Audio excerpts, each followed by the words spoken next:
Chapitre 24. Le royaume de corail. Le lendemain, je me réveillais, la tête singulièrement dégagée. À ma grande surprise, j'étais dans ma chambre. Mes compagnons, sans doute, avaient été réintégrés dans leur cabine, sans qu'ils s'en fussent aperçus plus que moi. Ce qui s'était passé pendant cette nuit, il ignorait, comme je l'ignorais moi-même, et pour dévoiler ce mystère, je ne comptais que sur les hasards de l'avenir. Je songeais alors à quitter ma chambre. Étais-je encore une fois libre ou prisonnier? Libre, entièrement. J'ouvris la porte, je pris par les coursives, je montai l'escalier central. Les panneaux, fermés la veille, étaient ouverts. J'arrivai sur la plateforme. Ned Land et Conseil m'y attendaient. Je les interrogeais. Ils ne savaient rien. Endormis d'un sommeil pesant qui ne leur laissait aucun souvenir, ils avaient été très surpris de se retrouver dans leur cabine.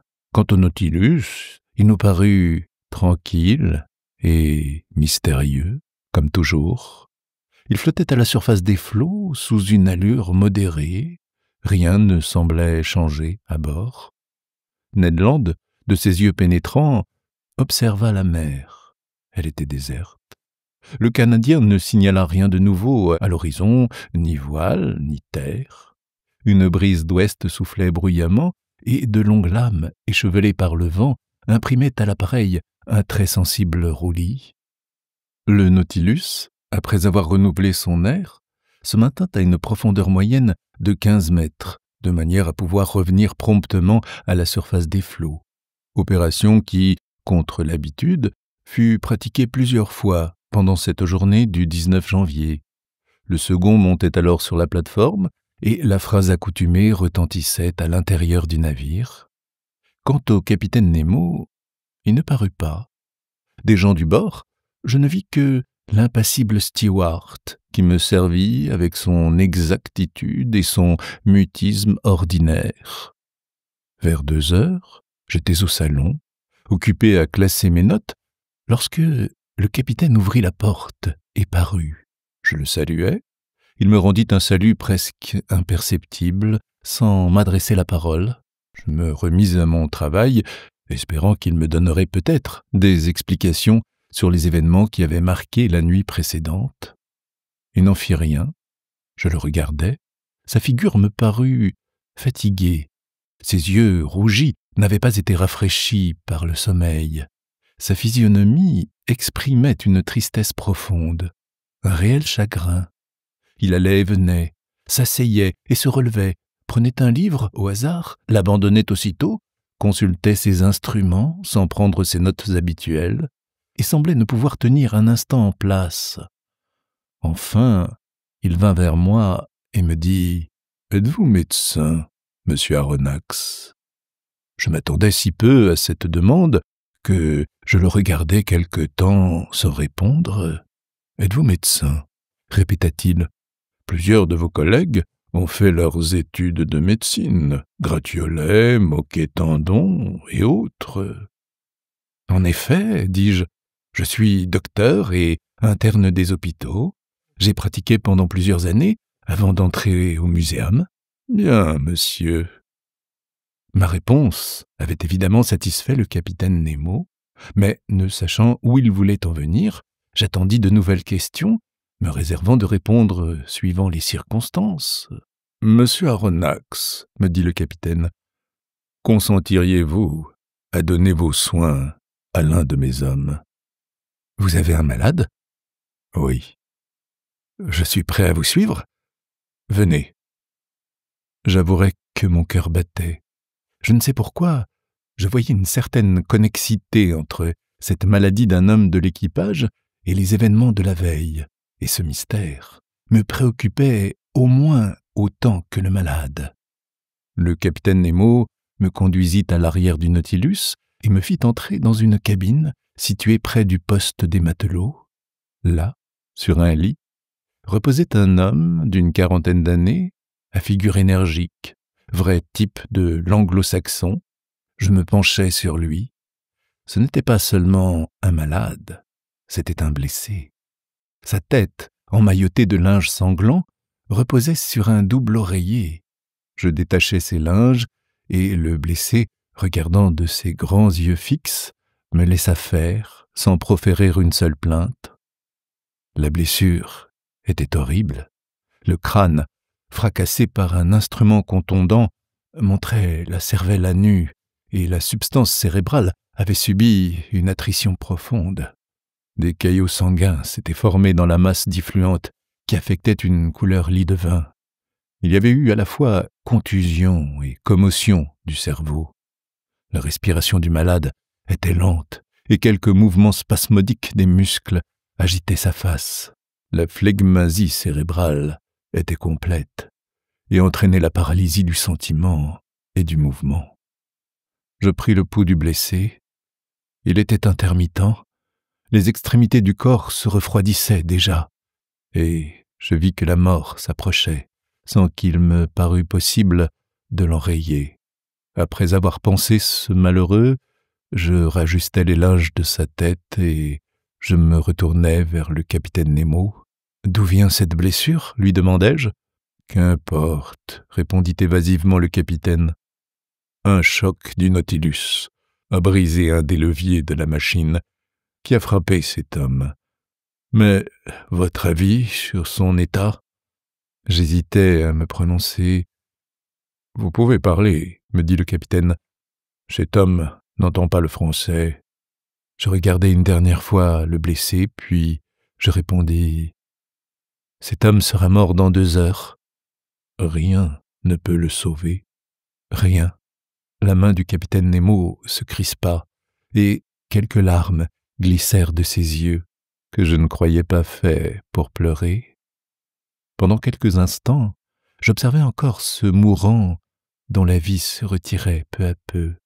Sa pâleur s'accroissait encore sous l'éclat électrique qui baignait son lit de mort. Je regardais sa tête intelligente, sillonnée de rides prématurées, que le malheur, la misère peut-être, avait creusées depuis longtemps. Je cherchais à surprendre le secret de sa vie dans les dernières paroles échappées à ses lèvres. « Vous pouvez vous retirer, monsieur Aronnax, » me dit le capitaine Nemo. Je laissai le capitaine dans la cabine du mourant et je regagnai ma chambre, très ému de cette scène. Pendant toute la journée, je fus agité de sinistres pressentiments. La nuit, je dormis mal, et, entre mes songes fréquemment interrompus, je crus entendre des soupirs lointains et comme une psalmodie funèbre. Était-ce la prière des morts, murmurée dans cette langue que je ne savais comprendre? Le lendemain matin, je montai sur le pont. Le capitaine Nemo m'y avait précédé. Dès qu'il m'aperçut, il vint à moi. « Monsieur le professeur, me dit-il, vous conviendrait-il de faire aujourd'hui une excursion sous-marine ?»« Avec mes compagnons ?» demandai-je. « Si cela leur plaît. »« Nous sommes à vos ordres, capitaine. »« Veuillez donc aller revêtir vos scaphandres. » Du mourant ou du mort, il ne fut pas question. Je rejoignis Ned Land et Conseil. Je leur fis connaître la proposition du capitaine Nemo. Conseil s'empressa d'accepter, et cette fois, le Canadien se montra très disposé à nous suivre. Il était 8 heures du matin. À 8h30, nous étions vêtus pour cette nouvelle promenade et munis des 2 appareils d'éclairage et de respiration.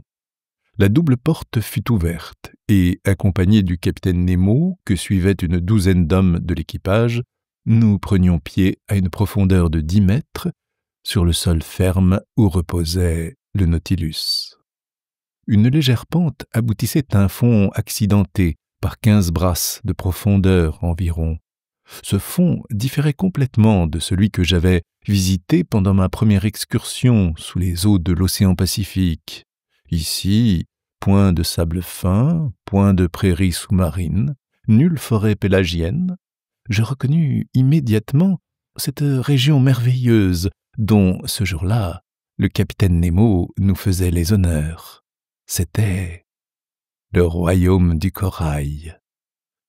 Dans l'embranchement des zoophytes et dans la classe des alcyonnaires, on remarque l'ordre des gorgonaires, qui renferme les 3 groupes des gorgoniens, des isidiens et des coralliens. C'est à ce dernier qu'appartient le corail, curieuse substance qui fut tour à tour classée dans les règnes minéral, végétal et animal.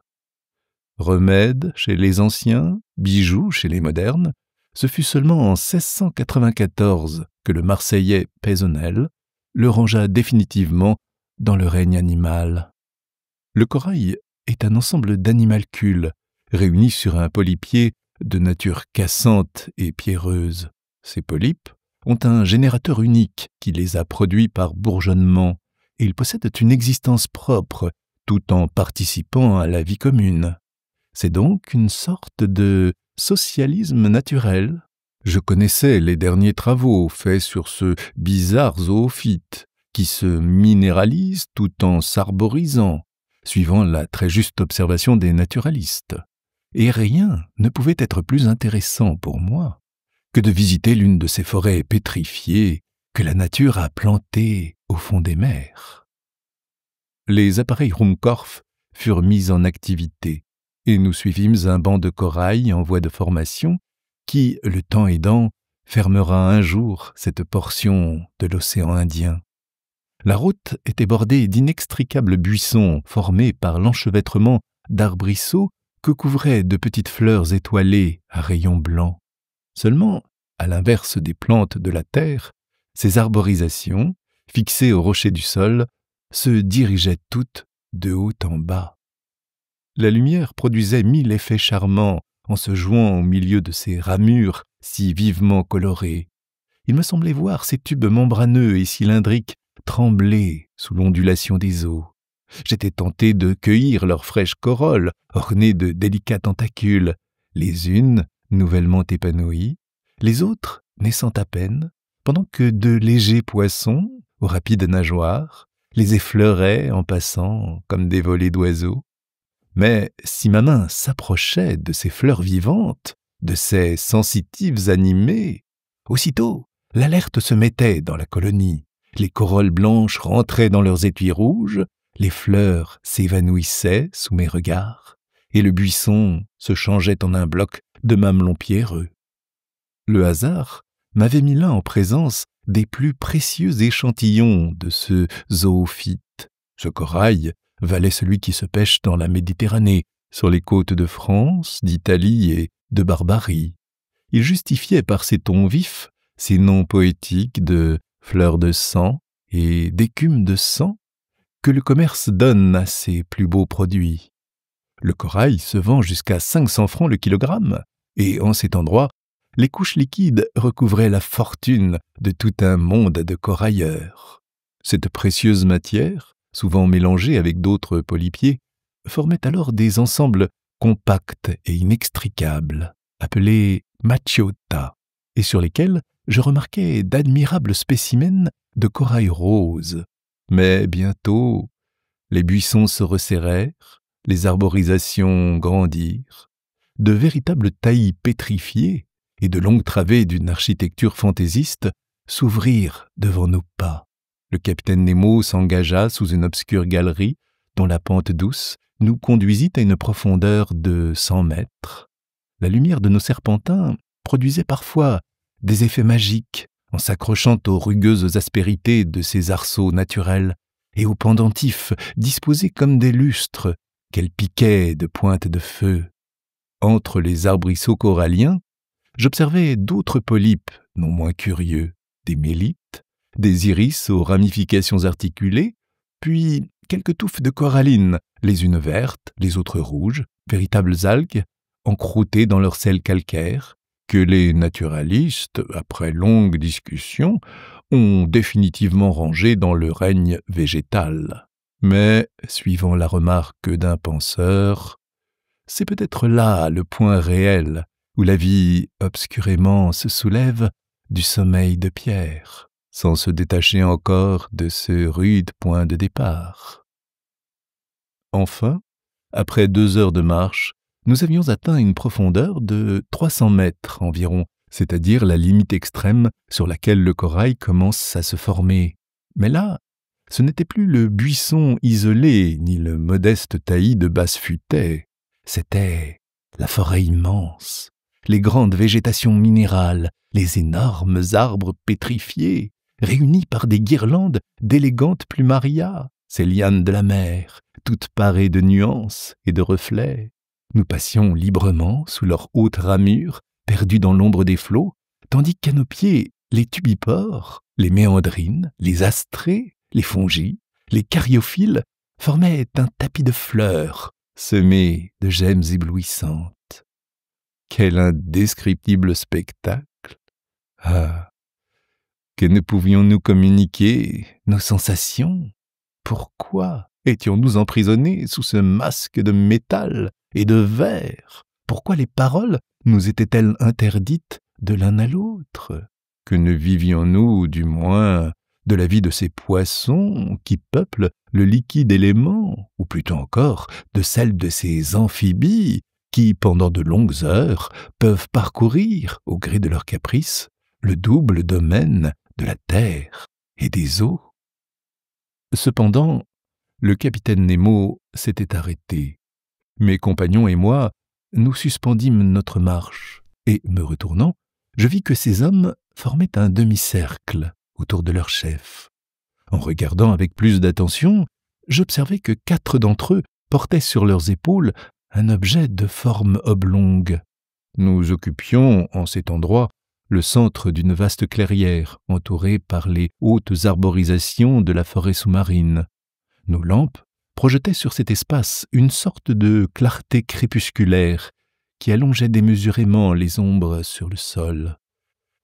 À la limite de la clairière, l'obscurité redevenait profonde et ne recueillait que de petites étincelles retenues par les vives arêtes du corail. Ned Land et Conseil étaient près de moi. Nous regardions. Il me vint à la pensée que j'allais assister à une scène étrange. En observant le sol, je vis qu'il était gonflé, en de certains points, par de légères extumescences encroûtées de dépôts calcaires et disposées avec une régularité qui trahissait la main de l'homme. Au milieu de la clairière, sur un piédestal de roc grossièrement entassé, se dressait une croix de corail qui étendait ses longs bras, qu'on eût dit fait d'un sang pétrifié. Sur un signe du capitaine Nemo, un de ces hommes s'avança, et, à quelques pieds de la croix, il commença à creuser un trou avec une pioche qu'il détacha de sa ceinture. Je compris tout. Cette clairière, c'était un cimetière. Ce trou, une tombe. Cet objet oblong, le corps de l'homme mort dans la nuit. Le capitaine Nemo et les siens venaient enterrer leurs compagnons dans cette demeure commune, au fond de cet inaccessible océan. Non, jamais mon esprit ne fut surexcité à ce point. Jamais idée plus impressionnante n'envahirent mon cerveau. Je ne voulais pas voir ce que voyaient mes yeux. Cependant, la tombe se creusait lentement. Les poissons fuyaient çà et là, leur retraite troublée. J'entendais résonner, sur le sol calcaire, le fer du pic qui étincelait parfois en heurtant quelques silex perdus au fond des eaux. Le trou s'allongeait, s'élargissait, et bientôt, il fut assez profond pour recevoir le corps. Alors, les porteurs s'approchèrent. Le corps, enveloppé dans un tissu de byssus blanc, descendit dans son humide tombe. Le capitaine Nemo, les bras croisés sur la poitrine, et tous les amis de celui qui les avait aimés s'agenouillèrent dans l'attitude de la prière. Mes 2 compagnons et moi, nous nous étions religieusement inclinés. La tombe fut alors recouverte des débris arrachés au sol qui formèrent un léger renflement.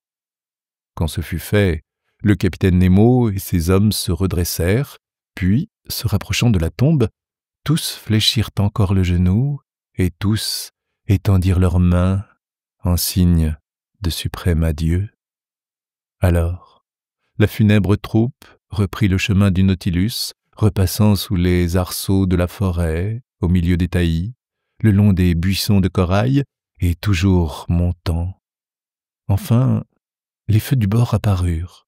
Leur traînée lumineuse nous guida jusqu'au Nautilus. À 1 heure, nous étions de retour. Dès que mes vêtements furent changés, je remontai sur la plateforme et, en proie à une terrible obsession d'idées, j'allais m'asseoir près du fanal. Le capitaine Nemo me rejoignit. Je me levai et lui dis « Ainsi, suivant mes prévisions, cet homme est mort dans la nuit. »« Oui, monsieur Aronnax, » répondit le capitaine Nemo. « Et il repose maintenant près de ses compagnons dans ce cimetière de corail ?»« Oui, oublié de tous, mais non de nous. Nous creusons la tombe, et les polypes se chargent d'y sceller nos morts pour l'éternité. » Et, cachant d'un geste brusque son visage dans ses mains crispées, le capitaine essaya vainement de comprimer un sanglot, puis il ajouta « C'est là notre paisible cimetière, à quelques centaines de pieds au-dessous de la surface des flots.